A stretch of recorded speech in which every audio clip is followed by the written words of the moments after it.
2008 में जब iron man ने ये सब शुरू किया था, तब से अब तक एमसीयू हॉलीवुड की एक बहुत सक्सेसफुल फ्रेंचाइजी बन चुका है। इतने कम टाइम में ही उसने दुनिया भर के सुपर हीरो फैंस को एमसीयू का डाई हार्ड फैन बना दिया है।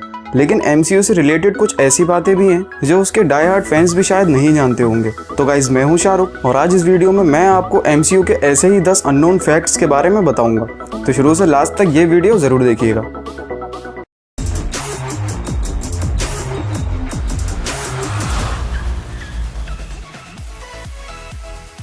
मार्वल स्टूडियोज ने जब एमसीयू को शुरू किया था, तब उसने उनसे बहुत ज़्यादा अर्निंग्स एक्सपेक्ट नहीं की थी। लेकिन आज मार्वल स्टूडियोज की एंड गेम सबसे ज़्यादा अर्निंग करने वाली मूवी बन गई है। और अगर मार्वल स्टूडियोज की सभी मूवीज़ की अर्निंग का टोटल किया जाए तो वो स्टार वॉर्स, ट्रांसफॉर्मर्स और डीसीयू फ्रेंचाइजी के कंबाइंड अर्निंग से भी ज़्यादा पैसा कमा चुकी है।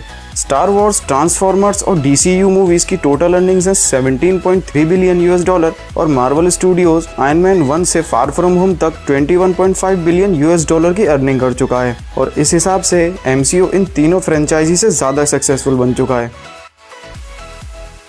गैल गैडोट इस वक्त डीसी यूनिवर्स की सबसे सक्सेसफुल मेंबर हैं, पर वंडर वुमन बनने से पहले उन्हें एमसीयू में नेब्यूला के रोल के लिए कंसीडर किया गया था। लेकिन उन्हें हेड शेप करने और ब्लू कलर के मेकअप का ये आइडिया पसंद नहीं आया, इसीलिए उन्होंने इस रोल को रिजेक्ट कर दिया था। और उसके बाद उन्हें डीसी यूनिवर्स की वंडर वुमन का ऑफर मिला। गैल गैडोट भले ही एमसीयू के बड़े यूनिवर्स का हिस्सा तो नहीं बन पाई, लेकिन डीसी यूनिवर्स में भी उन्होंने वंडर वुमन बनकर सबका दिल जीत लिया।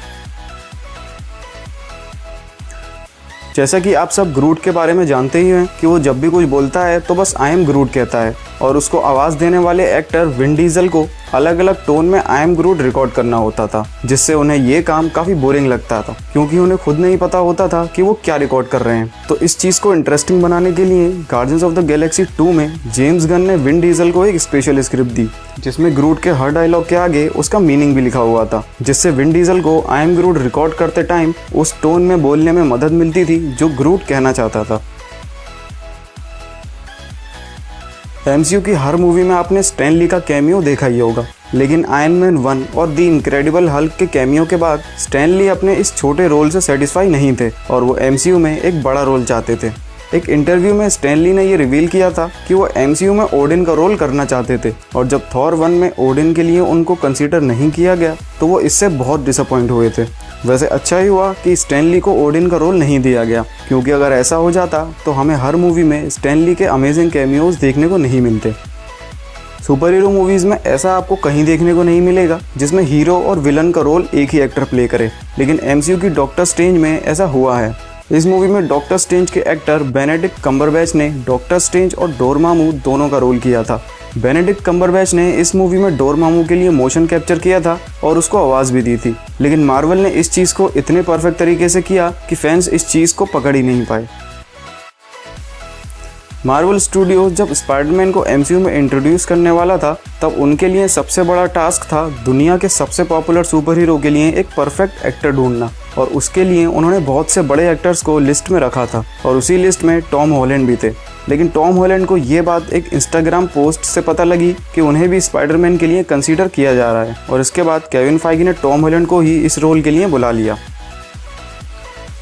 आपने स्पाइडरमैन को एमसीयू में 2016 की कैप्टन अमेरिका सिविल वॉर में देखा होगा, लेकिन बहुत ही कम लोग ये बात जानते हैं कि पीटर पार्कर को आयरन मैन 2 में भी दिखाया गया था। आयरन मैन 2 के क्लाइमैक्स में स्टार्क एक्सपो में जो बच्चा दिखाया गया था वो एक्चुअल में यंग पीटर पार्कर ही था, और केविन फाइगी ने इस बात को बाद में कंफर्म भी किया था। इसके अलावा आप ये भी नोटिस कर सकते हैं कि सिविल वॉर में इंट्रोड्यूस करते टाइम पीटर पार्कर को लगभग वही कपड़े पहनाए गए थे जो आयरन मैन 2 में उस बच्चे ने पहने थे, ताकि फैंस इन दोनों को रिलेट कर पाएँ। जब मार्वल स्टूडियोज ने अपनी ऑफिशियल टाइमलाइन को रिवील किया था, तब उसमें एक बहुत ही सरप्राइजिंग बात सामने आई कि एमसीयू की 3 बड़ी movies iron man 2, the incredible Hulk और थॉर 1 के इवेंट्स एमसीयू में एक ही वीक में हुए थे। यानी कि जब एमसीयू में आयरन मैन विप्लैश से लड़ रहा था, हल्क एबोमिनेशन से लड़ रहा था और थॉर डिस्ट्रॉयर से लड़ रहा था, तो वो सब एक ही वीक में हो रहा था। और आयरन मैन 2 के पोस्ट क्रेडिट सीन में भी फिल कोल्सन को उसी जगह दिखाया गया है जहाँ पे थॉर का हैमर गिरा था। वैसे तो टोनी स्टार्क का कैरेक्टर हॉवर्ड ह्यूज पे बेस्ड था, लेकिन एमसीयू के टोनी स्टार्क के लिए स्पेस एक्स के सीईओ एलन मस्क से इंस्पिरेशन ली है। एलन मस्क को रियल लाइफ टोनी स्टार्क भी कहा जाता है। अगर आप एलोन मस्क के बारे में नहीं जानते तो उनके बारे में सर्च करके आप समझ जाओगे कि क्यों उन्हें रियल लाइफ टोनी स्टार्क कहा जाता है। एलन मस्क को आयरन मैन 2 में एक कैमियो दिया गया है और इसके अलावा स्पेस एक्स हेडक्वार्टर्स के बाहर आयरन मैन का एक स्टैचू भी बना हुआ है।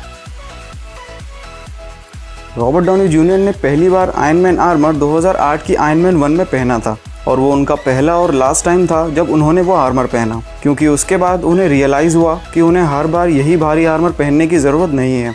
यह काम VFX का यूज़ करके बहुत आसानी से किया जा सकता है और इसीलिए फिर आगे आयरन मैन के हर अपीयरेंसेस में या तो स्टंटमैन ने आयरन मैन आर्मर पहना होता था या फिर रॉबर्ट डाउनी जूनियर को सिर्फ शोल्डर पैड्स पहनाकर बाकी सूट CGI से बनाया जाता था। सो गाइज, आज की इस वीडियो में बस इतना ही। अगर आप ऐसे ही आयरन मैन के 10 अननोन फैक्ट्स के बारे में जानना चाहते हैं तो आप ऊपर आई बटन पर क्लिक कर उस वीडियो को देख सकते हैं।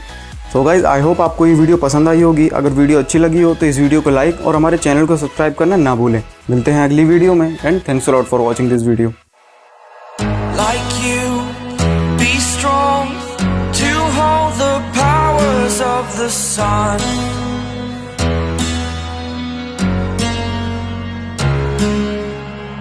To dream